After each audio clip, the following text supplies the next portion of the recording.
There we go. Some Tony Robbins this morning.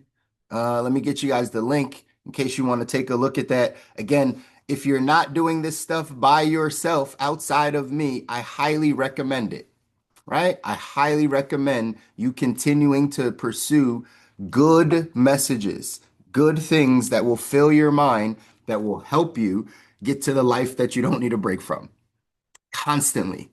It's a constant thing.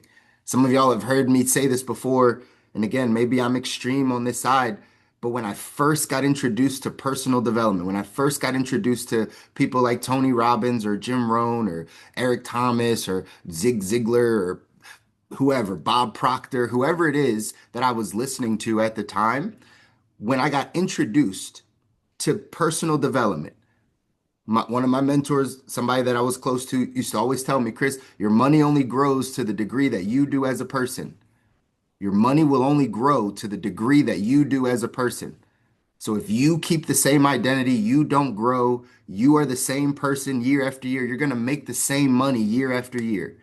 You might have a high year, you might have a low year, but like you're not going to be consistent until you raise your identity. Once he told me that, once I understood that was the game, I went completely the other way. I cut off everything that was secular, like everything that was normal. I stopped watching television. I stopped watching ESPN. I stopped listening to the radio. I stopped doing everything. And all I did was fill my mind with these types of things. I have hours and hours and hours of personal development content on my computer, in my phone. Why? Because this is how I had to reprogram my brain. This is how serious I was to getting to the life that I don't need a break from. That I was like, okay, I'll take a year. I went a year and a half, y'all, and I didn't listen to anything on the radio. I didn't listen to music. I didn't watch TV. I didn't watch a movie. A year and a half. You can ask my wife. She used to get sick and tired of hearing Tony Robbins in the car. She used to get sick and tired of it. She was like, can we just turn this off? I was like, no, we're not listening to anything, right? Like it was that serious for me to get to the life that I want, for me to lead my family. Like that's how serious it was. That's why this personal development journey is so important if you're going to go off and get to the life that you want. You should be working twice as hard on yourself as you do on your job, on your business. Have you made some of those sacrifices to listen to a Tony Robbins, to go to a seminar, right? To spend your own money to fly to a seminar to help your mind? Because if you unlock your thinking, your life will change. So that's an investment in you. That's not a waste.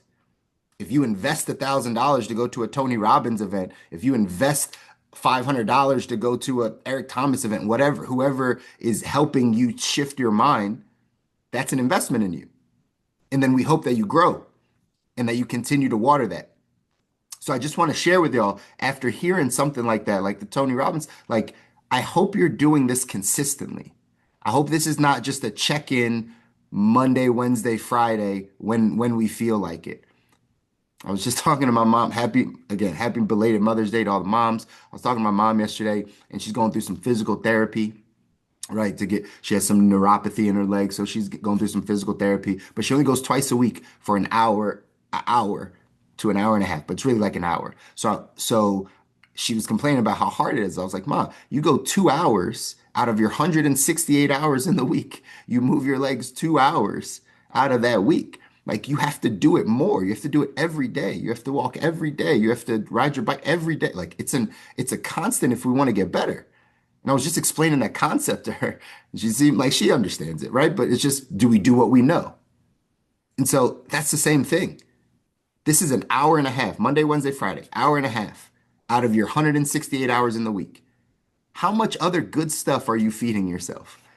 How much other good mental food are you feeding yourself? How many environments are you around on a daily basis that's helping you get better? My encouragement to you today, my encouragement to you is that like you focus on this stuff, that you spend extra time. You spend extra time doing this. You spend extra time like cutting off the radio, cutting off the TV, or right, doing something outside of your norm, getting quiet. Like all those things are so important to you get into the life that you want. But either way, what you heard in that video with Tony Robbins, control your thinking, right? We know the thesis here. If you change your thinking, you change your life. Do we have some old stinking thinking? The question that I think I wrote down, or maybe Yeah, when did you decide who you are? Right? When did you make that label for yourself? When did you make that label, this is who I am? It's either by this is what I do. That's where most of us get it from our education system, from our society. I've been doing a lot of stuff last month with like kids, and some of them are very much like, this is who I am, like this is what I want to do. And I'm like, man, if you only knew how life is going to change for you, where what you're thinking at 15, 16, 17, 18 is not really what your life is going to be. But like, who am I to tell them that? Right? But that's a question for you. When did you decide like who you are? Like when did you stamp that? This is who I am. Because again, I think Tony Robbins said in there, it comes with opportunities. It also comes with limitations. Once you tell yourself who you are, once you tell yourself what you do for work, that becomes your identity. Like if you create an identity around work, around what you do for work, and that becomes you, what if you took that away? Do you not know who you are? Do you not know what you do? Do you not know what you like? Do you not know what fulfills you? When did you decide who you are? And are you open to changing it? Are you open to changing that thought? Because if you change your thinking, you change your life. So maybe we just need to change the thought of who we are, like how we operate, like what we give to the world. This is where affirmations come in. This is where your master plan to energize and focus comes in, is because you're constantly telling yourself who you are, like who you want to be, like who you see yourself as. Otherwise, that part of our brain, the memory part, will tell you what you've been through, who you've been, what you did do. That's why this process is important. You got to constantly be reprogramming yourself to tell yourself, who is that future woman? Who is that future man? Like what qualities do you have? What types of friends do you have? What fulfills you? Do you have it written down? Do you know who that person is? That's how we break away from who we once were to becoming who we need to be in order to get to the life that we want. Change your frequency, changing your frequency. Higher level frequencies bring different thoughts.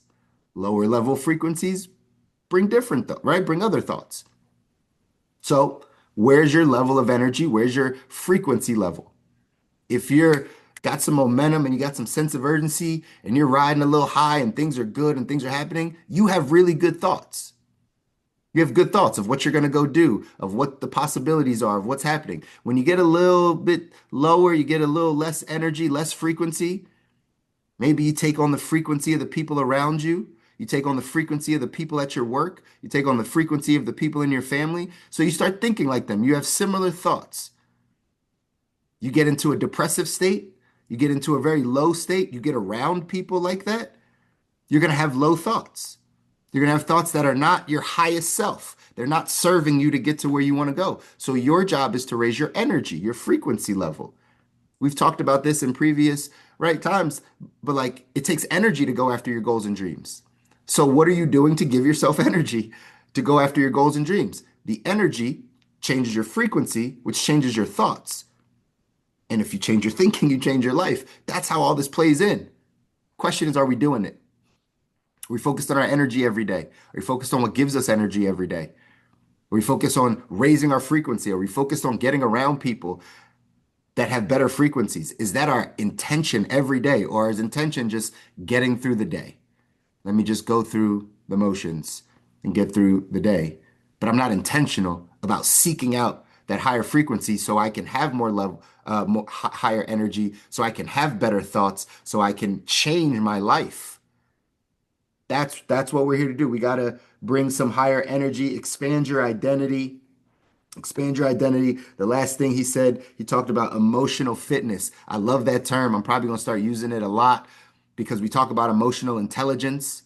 And he's like, yeah, that's cool. Like, I understand you have some empathy and those things, but are you emotionally fit? Like, have you used those muscles? Have you used those empathy muscles? Like, how ready are you to prove you're emotionally intelligent? Emotional fitness, he said, is your readiness to operate in those things. So again, you've heard me say it. Are we doing what we know? Some of you say, like, I know, like I'm emotionally intelligent, or I know I should have empathy, or I do have patience, or I do help, or right, all the good traits. We have those. The question is, have you been in the gym lately? The mental gym, the emotional gym. Are you fit? I know we all have muscles, but like, are they worked out? Like, if I needed you to go work them out, can you work them out right now? That's the key. Are we emotionally fit? Are we emotionally fit? It's a huge point that Tony Robbins made that again I highly encourage us all to think about. In our text, the 177 mental toughness secrets of the world class, it says here, champions know their brain's primary purpose. What Tony Robbins was talking about is us understanding our brain, right? Like the way it operates. There's another chapter in here that I think, or maybe it was something else I was doing, talks about being a lifelong learner, right? Being a lifelong learner. How much do you know about your brain, right? Like how much have you learned over time about like your operating system, about your nervous system, about like how things fire from your brain to give you your thoughts, to get to feelings? Like how much have you like studied that stuff? Because again, y'all, right? It's great to be inspired. It's great to be motivated. But like there comes a time that like that's only gonna take you so far. Like you need actual like tools and like knowledge on things. Instead of going back to school to like learn something that they're gonna teach you out of a book, why don't you like go study like why you are the way you are, right? Why your brain operates in the way that it does. How do you change that so your brain can operate differently so you can get to the life that you want, so you can have the things you want, so you can have the peace and the joy and the right? Like, why don't we spend time there to learn that stuff? Because that's the stuff that's going to change your life. I just think we should take some time there. Here it says, champions know their brain's primary purpose. It says here in the text, the great ones know the human's brain's primary purpose is the preservation of the mind and body. Did you know that? That the brain's primary purpose is to preserve your mind and body. It's to keep you safe. It's to keep you safe, right? Like that's what your brain's purpose is. It's filtering a bunch of stuff in. We talked about the reticular activating system last week. It's filtering all types of stuff in and out. You don't even know what's happening. You can't feel your blood pumping. You can't feel any of these things are happening in your body and in your mind, right? Or for your brain. So you need to know what it's there for to do. So when you have thoughts, again, why are we to take all thoughts into captivity? It's because our thoughts are not us. Our brain's primary purpose is to keep us safe. So that doesn't mean that that's us. That's just, it's input. So your ability to say, oh, I don't like that thought. That doesn't serve me. That's not how I want to think. Here's how I want to think. Blah, blah, blah, blah. Right. And telling yourself that for years will help change who you are. But it says here, it says when an event occurs, the brain asks three questions. What is it? What does it mean? What do I do? What is it? What does it mean? What do I do? The answers determine how the performer responds to any given situation. The secret that champions have discovered is that what an event means is all based on subjective perception of the performer and is therefore subject to change. If you change the perception of an event, you automatically change the brain's response to it. An example would be a salesperson facing rejection day in and day out. The middle class thinker perceives this rejection to mean pain and suffering. The world class perceives it as completely necessary to justify being paid a large salary and healthy commissions. If the champion had the opportunity to remove rejection from the equation, she would refuse it, or she would refuse to do it, knowing that the job would no longer be worth as much in the marketplace. Instead, she alters her perception to empower her as a professional performer. The same scenario could apply to someone in the middle of a divorce. The average thinker perceives the divorce as a personal failure. The world class thinker sees it as a learning experience that will make him tougher and wiser. Which performer is right? Both, because perception to an emotional creature is reality. It sometimes appears that the masses allow themselves to suffer for the sake of suffering when all they have to do is make a subtle shift in their perceptions and reprogram what any given event means to them.